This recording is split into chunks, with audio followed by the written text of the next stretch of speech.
ಎಲ್ಲರಿಗೂ ನಮಸ್ಕಾರ. Successful trading ಅಂದ್ರೆ ಏನು ಗೊತ್ತಾ? ಅದು ಕೇವಲ ಇಂಡಿಕೇಟರ್ಸ್ ನೋಡಿ ಮಾಡುವಂಥದ್ದಲ್ಲ, ಅಥವಾ ಮನಸ್ಸಿಗೆ ಬಂದ ಹಾಗೆ ಮಾಡುವಂಥದ್ದೂ ಅಲ್ಲ. ನಿಜವಾದ ಟ್ರೇಡಿಂಗ್ ಅಂದ್ರೆ ಚಾರ್ಟ್ಗಳು ಹೇಳೋ ಕಥೆಯನ್ನ ಅರ್ಥ ಮಾಡ್ಕೊಳ್ಳೋದು.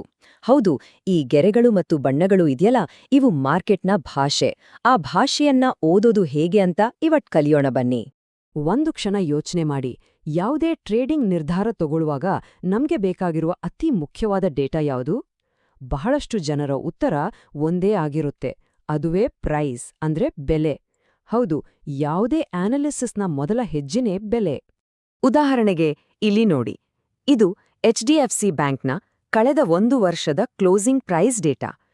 ಅಬ್ಬಬ್ಬಾ, ಈ ನಂಬರ್ಗಳ ರಾಶಿಯಲ್ಲಿ ಒಂದು ನಿರ್ದಿಷ್ಟ ಅಭಿಪ್ರಾಯಕ್ಕೆ ಬರೋದು ಅಂದ್ರೆ ಎಷ್ಟು ಕಷ್ಟ ಮತ್ತೆ ಎಷ್ಟು ಸಮಯ ಹಿಡಿಯುತ್ತಲ್ವಾ? ನೋಡಿ, ಈ ಡೇಟಾ ಸ್ಟ್ಯಾಟಿಕ್ ಆಗಿದೆ, ಅಂದ್ರೆ ಸ್ಥಿರವಾಗಿದೆ. ಇದರಲ್ಲಿರೋ ಕಥೆಯನ್ನ ಹೊರಗೆ ತೆಗ್ಯೋಕೆ ನಾವು ಫಾರ್ಮುಲಾಗಳನ್ನ ಹಾಕಿ ಕ್ಯಾಲ್ಕ್ಯುಲೇಟ್ ಮಾಡ್ತಾ ಕೂರ್ಬೇಕು. ಒಬ್ಬ ಟ್ರೇಡರ್ಗೆ ಸಮಯ ಅನ್ನೋದು ಚಿನ್ನಕ್ಕಿಂತಾನೂ ಕೀಮ್ತಿ. ನಾವು ಈ ಅನಾಲಿಸಿಸ್ ಮುಗಿಸೋವಷ್ಟರಲ್ಲಿ ಅಲ್ಲಿ ಮಾರ್ಕೆಟೇ ಬದಲಾಗಿ ಹೋಗಿರುತ್ತೆ. ಸರಿ, ಹಾಗಾದರೆ ಈ ಗೊಂದಲದಿಂದ ಹೊರಬಂದು ಸ್ಪಷ್ಟತೆ ಕಡೆಗೆ ಹೋಗೋದು ಹೇಗೆ? ಇದು ನಮ್ಮ ಇವತ್ತಿನ ಪಯಣದ ದಾರಿ. ಈ 5 ಭಾಗಗಳನ್ನ ಒಂದೊಂದಾಗಿ ನೋಡೋಣ. ಓಕೆ, ಹಾಗಾದ್ರೆ ನಮ್ಮ ಮೊದಲನೇ ಭಾಗ ಶುರು ಮಾಡೋಣ. ಸಂಖ್ಯೆಗಳಿಂದ ಕಥೆಯ ಕಡೆಗೆ. ಕೇವಲ ನಂಬರ್ಗಳ ಗೊಂದಲವನ್ನ ವಿಜುವಲೈಸೇಷನ್ ಅಂದ್ರೆ ದೃಶ್ಯ ರೂಪಕ್ಕೆ ತಂದು ಹೇಗೆ ಸುಲಭ ಮಾಡ್ಕೋಬಹುದು ಅಂತ ನೋಡೋಣ. ಇಲ್ನೋಡಿ, ಆಗ ನೋಡಿದ್ವಲ್ಲ ಅದೇ HDFC ಬ್ಯಾಂಕ್ ಡೇಟಾ ಈಗ ಒಂದು ಲೈನ್ ಚಾರ್ಟ್ ರೂಪದಲ್ಲಿದೆ. ವಾವ್, ಒಂದೇ ಕ್ಷಣದಲ್ಲಿ ಚಿತ್ರಣ ಎಷ್ಟು ಸ್ಪಷ್ಟವಾಗಿ ಕಾಣಿಸ್ತಾ ಇದೆ ಅಲ್ವಾ? ಈಗ ಇದು ಕೇವಲ ನಂಬರ್ಗಳಲ್ಲ, ಇದು ಒಂದು ಕತೆ ಹೇಳೋಕ್ ಶುರು ಮಾಡಿದೆ. ಈಗ ಹೇಳಿ, ಏನನಿಸ್ತಿದೆ? ಬುಲಿಶ್, ಬೇರಿಶ್ ಅಥವಾ ನ್ಯೂಟ್ರಲ್? ನೋಡಿ, ಚಾರ್ಟ್ ನೋಡಿದ ಕೆಲವೇ ಸೆಕೆಂಡ್ಗಳಲ್ಲಿ ಒಂದು ಅಭಿಪ್ರಾಯಕ್ಕೆ ಬರಬಹುದು. ಅದೇ ಆ ಟೇಬಲ್ ನೋಡಿದಾಗ ಇದು ಸಾಧ್ಯವಿತ್ತಾ? ಖಂಡಿತ ಇಲ್ಲ. ಈ ಚಾರ್ಟ್ ಹೇಳೋ ಸರಳ ಕಥೆ ಏನು ಗೊತ್ತಾ? ಮೊದಲು ಮಾರಾಟಗಾರರ ಒತ್ತಡದಿಂದಾಗಿ ಬೆಲೆ ಜೋರಾಗಿ ಕೆಳಗೆ ಬಿದ್ದಿದೆ. ಆಮೇಲೆ ಖರೀದಿದಾರರು ಎಂಟ್ರಿ ಕೊಟ್ಟು ಬೆಲೆ ನಿಧಾನವಾಗಿ ಸ್ಥಿರವಾಗಿ ಚೇತರಿಸಿಕೊಂಡಿದೆ. ಇದು ಮಾರ್ಕೆಟ್ನ ಒಟ್ಟಾರೆ ಮೂಡ್ ಹೇಗಿದೆ ಅಂತ ಸ್ಪಷ್ಟವಾಗಿ ತೋರಿಸುತ್ತೆ. ಆದ್ರೆ ಒಂದು ನಿಮಿಷ, ಲೈನ್ ಚಾರ್ಟ್ಗಳು ಕಥೆಯ ಒಂದು ಭಾಗವನ್ನಷ್ಟೇ ಹೇಳ್ತವೆ. ಪೂರ್ತಿ ಕಥೆ ಬೇಕು ಅಂದ್ರೆ ನಮ್ಗಿದಕ್ಕಿಂತ ಒಂದು ಪವರ್ಫುಲ್ ಟೂಲ್ ಬೇಕು. ಅದೇ ಕ್ಯಾಂಡಲ್ ಸ್ಟೇಕ್. ಯಾಕೆ ಅಂತ ಹೇಳ್ತೀನಿ ಕೇಳಿ. ಲೈನ್ ಚಾರ್ಟ್ನ ಒಂದು ದೊಡ್ಡ ಸಮಸ್ಯೆ ಅಂದ್ರೆ ಅದು ಕೇವಲ ಕ್ಲೋಸಿಂಗ್ ಪ್ರೈಸ್ ತೋರಿಸುತ್ತೆ. ಉದಾಹರಣೆಗೆ, ಒಂದು ಸ್ಟಾಕ್ 103 ರೂಪಾಯಿಗೆ ಕ್ಲೋಸ್ ಆದ್ರೆ ನೋಡೋಕೆ ಬುಲಿಶ್ ತರ ಕಾಣಿಸುತ್ತೆ. ಆದ್ರೆ ಅದೇ ದಿನ ಅದು 110 ರೂಪಾಯಿವರೆಗೂ ಹೋಗಿ ಅಲ್ಲಿಂದ ಜೋರಾಗಿ ಕೆಳಗ್ ಬಿದ್ದಿದ್ರೆ ಇದರರ್ಥ ಅಲ್ಲಿ ಮಾರಾಟಗಾರರು ತುಂಬಾ ಸ್ಟ್ರಾಂಗ್ ಆಗಿದ್ದಾರೆ. ಈ ಒಂದು ಇಂಪಾರ್ಟೆಂಟ್ ಡೀಟೇಲ್ ಲೈನ್ ಚಾರ್ಟ್ನಲ್ಲಿ ಮಿಸ್ ಆಗ್ಬಿಡುತ್ತೆ. ಹೌದು, ಅದಕ್ಕೆ ನಾವು ಕ್ಯಾಂಡಲ್ ಸ್ಟಿಕ್ಗಳನ್ನ ಬಳಸ್ತೀವಿ. ಪ್ರತಿಯೊಂದು ಕ್ಯಾಂಡಲ್ ಕೂಡ ಮಾರ್ಕೆಟ್ನಲ್ಲಿ ನಡೆಯೋ ಆ ಒಂದು ಸೈಕಲಾಜಿಕಲ್ ಯುದ್ಧವನ್ನ ಸೆರೆಹಿಡಿಯುತ್ತೆ. ಇದು ನಿಜಕ್ಕೂ ಖರೀದಿದಾರರು ಮತ್ತು ಮಾರಾಟಗಾರರ ನಡುವಿನ ಹೋರಾಟದ ಕಥೆ. ಹಾಗಾದ್ರೆ ಕ್ಯಾಂಡಲ್ ಸ್ಟಿಕ್ ಅಂದ್ರೆ ಏನು? ಇದು ಒಂದು ನಿರ್ದಿಷ್ಟ ಸಮಯದಲ್ಲಿ ಒಂದು ಸ್ಟಾಕ್ನ 4 ಪ್ರಮುಖ ಬೆಲೆಗಳನ್ನು, ಅಂದ್ರೆ ಓಪನ್, ಹೈ, ಲೋ ಮತ್ತು ಕ್ಲೋಸ್, ಅಥವಾ ಚಿಕ್ಕದಾಗಿ ಹೇಳ್ಬೇಕಂದ್ರೆ OHLC ಅನ್ನ ಒಂದೇ ಕಡೆ ಚಿತ್ರದ ರೂಪದಲ್ಲಿ ತೋರಿಸುತ್ತೆ.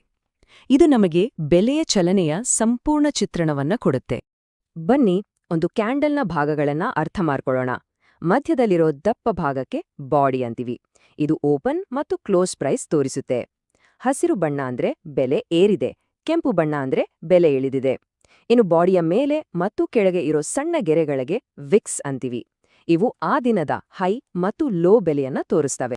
ಸರಿ, ಈಗ ಬೇರೆ ಬೇರೆ ಆಕಾರದ ಕ್ಯಾಂಡಲ್ಗಳು ಏನ್ ಕತೆ ಹೇಳ್ತವೆ ಅಂತ ಅರ್ಥ ಮಾಡ್ಕೊಳ್ಳೋಣ. ನೋಡಿ, ಬಾಡಿ ಮತ್ತು ವಿಕ್ಸ್ಗಳ ಉದ್ದ ಖರೀದಿದಾರರು ಮತ್ತು ಮಾರಾಟಗಾರರ ನಡುವಿನ ಹೋರಾಟದಲ್ಲಿ ಯಾರು ಸ್ಟ್ರಾಂಗ್ ಇದ್ದಾರೆ ಅಂತ ಹೇಳುತ್ತೆ. ಉದ್ದವಾದ ಬಾಡಿ ಇದ್ರೆ ಅದು ಒಂದು ಸ್ಟ್ರಾಂಗ್ ಮೂವ್ ಅಂತ. ಅದೇ ರೀತಿ ಉದ್ದವಾದ ವಿಕ್ಸ್ ಇದ್ರೆ ಒಂದು ಹಂತದಲ್ಲಿ ಪ್ರೈಸ್ ರಿಜೆಕ್ಟ್ ಆಗಿದೆ ಅಂತ ತೋರಿಸುತ್ತೆ. ಅಂದ್ರೆ ಬೆಲೆ ಆ ಮಟ್ಟದಿಂದ ಹಿಂದೆ ಸರಿದಿದೆ ಅಂತ. ಕೆಲವು ಮುಖ್ಯವಾದ ಕ್ಯಾಂಡಲ್ ಕಥೆಗಳನ್ನ ನೋಡೋಣ. ಉದ್ದವಾದ ಹಸಿರು ಬಾಡಿ ಅಂದ್ರೆ ಖರೀದಿದಾರರು ಪೂರ್ತಿ ಕಂಟ್ರೋಲ್ನಲ್ಲಿದ್ರು ಅಂತ.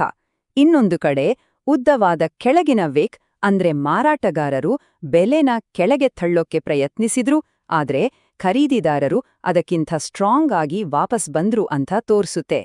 ಒಂದು ವಿಷಯ ನೆನಪಿನಲ್ಲಿಡಿ, ಇಲ್ಲಿ ಕ್ಯಾಂಡಲ್ನ ಬಣ್ಣಕ್ಕಿಂತ ಅದು ಹೇಳುವ ಕಥೆನೇ ಹೆಚ್ಚು ಮುಖ್ಯ. ಟೆಕ್ನಿಕಲ್ ಅನಾಲಿಸಿಸ್ ಅಂದ್ರೆ ಕೇವಲ ನಂಬರ್ಗಳು ಮತ್ತೆ ಚಾರ್ಟ್ಗಳ ಆಟ ಅಲ್ಲ. ಇದು ಮಾರ್ಕೆಟ್ನಲ್ಲಿರೋ ಪ್ರತಿಯೊಬ್ಬರ ಒಟ್ಟಾರೆ ಮನಸ್ಥಿತಿಯಲ್ಲ, ಅಂದ್ರೆ ಕಲೆಕ್ಟಿವ್ ಸೈಕಾಲಜಿಯನ್ನ ಅರ್ಥ ಮಾಡ್ಕೊಳ್ಳೋದು.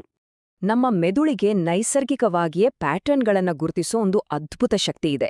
ಕೇಳಿರಬಹುದು, ಸಚಿನ್ ತೆಂಡೂಲ್ಕರ್ ಬ್ಯಾಟಿಂಗ್ ಮಾಡ್ಬೇಕಾದ್ರೆ ಅವರ ಅಭಿಮಾನಿಯೊಬ್ಬರು ಅವರು ಔಟ್ ಆಗ್ಬಾರ್ದು ಅಂತ ಒಂದೇ ಕುರ್ಚಿಯಲ್ಲಿ ಕೂತಿರ್ತಿದ್ದಾರಂತೆ. ಅದೇ ರೀತಿ ಟ್ರೇಡರ್ಗಳು ಕೂಡ ಚಾರ್ಟ್ಗಳಲ್ಲಿ ಪ್ಯಾಟರ್ನ್ಗಳನ್ನ ಹುಡುಕ್ತಾರೆ. ಇದು ನಮ್ಮೆಲ್ಲರಲ್ಲೂ ಇರುವ ಒಂದು ಸಹಜ ಗುಣ. ಈ ಪ್ಯಾಟರ್ನ್ಗಳು ಮತ್ತೆ ಮನುಷ್ಯನ ಭಾವನೆಗಳನ್ನ ದೃಶ್ಯೀಕರಿಸೋ ಕಾನ್ಸೆಪ್ಟ್ ಏನೂ ಹೊಸದಲ್ಲ. ಕ್ಯಾಂಡಲ್ ಸ್ಟಿಕ್ಗಳ ಇತಿಹಾಸ ಸುಮಾರು 300 ವರ್ಷ ಹಳೆಯದು. ಜಪಾನ್ನ ಮುನೆಹಿಸಾ ಹೋಮ್ಮಾ ಅನ್ನೋ ಅಕ್ಕಿ ವ್ಯಾಪಾರಿ ಮಾರ್ಕೆಟ್ ಕೇವಲ ಸಪ್ಲೈ ಮತ್ತೆ ಡಿಮ್ಯಾಂಡಿಂದ ನಡೆಯಲ್ಲ, ಬದಲಿಗೆ ಟ್ರೇಡರ್ಗಳ ಭಯ ಮತ್ತು ದುರಾಸೆಯಂತಹ ಭಾವನೆಗಳಿಂದ ಚಲಿಸ್ತೆ ಅಂತ ಕಂಡಿಡಿದ್ರು.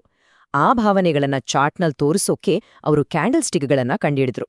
ಇಂಟ್ರೆಸ್ಟಿಂಗ್ ಅಂದ್ರೆ 300 ವರ್ಷವಾದ್ರೂ ಆ ಮಾರ್ಕೆಟ್ ಸೈಕಾಲಜಿ ಇವತ್ತಿಗೂ ಚೇಂಜ್ ಆಗಿಲ್ಲ. ಸರಿ, ಇಷ್ಟೊತ್ತು ಥಿಯರಿ ಬಗ್ಗೆ ಮಾತಾಡಿದ್ವಿ. ಈಗ ನಾವು ಕಲಿತ ವಿಷಯಗಳನ್ನ ನಿಜವಾಗಿ ಅಪ್ಲೈ ಮಾಡೋದು ಹೇಗೆ ಅಂತ ನೋಡೋಣ. ಬನ್ನಿ, ಚಾರ್ಟ್ಗಳನ್ನ ಓದೋಕೆ ಒಂದು ಸಿಂಪಲ್ 3 ಹಂತದ ಫ್ರೇಮ್ವರ್ಕ್ ಕಲಿಯೋಣ. ಯಾವುದೇ ಚಾರ್ಟ್ನ ಕಥೆ ಓದೋಕೆ ಈ 3 ಸಿಂಪಲ್ ಸ್ಟೆಪ್ಸ್ ಫಾಲೋ ಮಾಡಿ. 1ನೇದು, ಬಣ್ಣಗಳನ್ನ ಚೆಕ್ ಮಾಡಿ. ಹೆಚ್ಚು ಹಸಿರು ಇದೆಯಾ ಅಥವಾ ಕೆಂಪು ಇದೆಯಾ? ಇದು ಓವರಾಲ್ ಸೆಂಟಿಮೆಂಟ್ ಹೇಳುತ್ತೆ. 2ನೇದು, ಉದ್ದವಾದ ಕ್ಯಾಂಡಲ್ಗಳನ್ನು ಗುರುತಿಸಿ. ಯಾವ ಬಣ್ಣದ ಕ್ಯಾಂಡಲ್ಗಳು ಹೆಚ್ಚು ಸ್ಟ್ರಾಂಗ್ ಆಗಿವೆ? ಇದು ನಿಜವಾದ ಮೊಮೆಂಟಮ್ ಎಲ್ಲಿದೆ ಅಂತ ತೋರ್ಸುತ್ತೆ. ಮತ್ತು ಕೊನೆಯದಾಗಿ, ವೇಗ ಕಡಿಮೆ ಆಗ್ತಿದ್ಯಾ ಅಂತ ನೋಡಿ.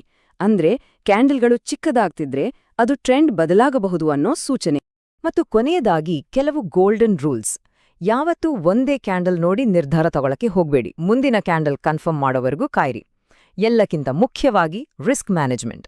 ನಮ್ಮ ಅನಾಲಿಸಿಸ್ ಎಷ್ಟೇ ಸರಿ ಇದ್ರೂ ಮಾರ್ಕೆಟ್ ಅನಿರೀಕ್ಷಿತ. ಅದಕ್ಕೆ ಸ್ಟಾಪ್ ಲಾಸ್ ಬಳಸೋದು ತುಂಬಾನೇ ಮುಖ್ಯ. ಇನ್ನು ಕ್ಯಾಂಡಲ್ ಸ್ಟಿಕ್ ಜೊತೆ ವಾಲ್ಯೂಮ್ನಂತಹ ಬೇರೆ ಸಿಗ್ನಲ್ಗಳನ್ನು ಸೇರಿಸಿ ನೋಡಿದ್ರೆ ನಮ್ಮ ನಿರ್ಧಾರಗಳು ಇನ್ನಷ್ಟು ಸ್ಟ್ರಾಂಗ್ ಆಗಿರುತ್ತೆ. ಈ ಜ್ಞಾನದೊಂದಿಗೆ ಈಗ ಯಾವುದೇ ಚಾರ್ಟ್ನಲ್ಲಿ ಯಾವುದೇ ಕ್ಯಾಂಡಲ್ನ ಹಿಂದಿನ ಕಥೆಯನ್ನ ಡಿಕೋಡ್ ಮಾಡೋ ಸ್ಕಿಲ್ ನಮ್ಮೆಲ್ಲರಿಗೂ ಬಂದಿದೆ. ನಾವೀಗ ಮಾರ್ಕೆಟ್ನ ಭಾಷೆಯನ್ನ ಮಾತಾಡೋಕೆ ಸಿದ್ಧ. ಹಾಗಾದ್ರೆ ಇವತ್ತಿಂದ ಮಾರ್ಕೆಟ್ ಅನ್ನು ಒಂದು ಹೊಸ ದೃಷ್ಟಿಯಿಂದ ನೋಡೋಣ. ಹೋಗಿ ನೋಡಿ ಇವತ್ತಿನ ಚಾರ್ಟ್ಗಳು ಏನ್ ಕಥೆ ಹೇಳ್ತಿವೆ.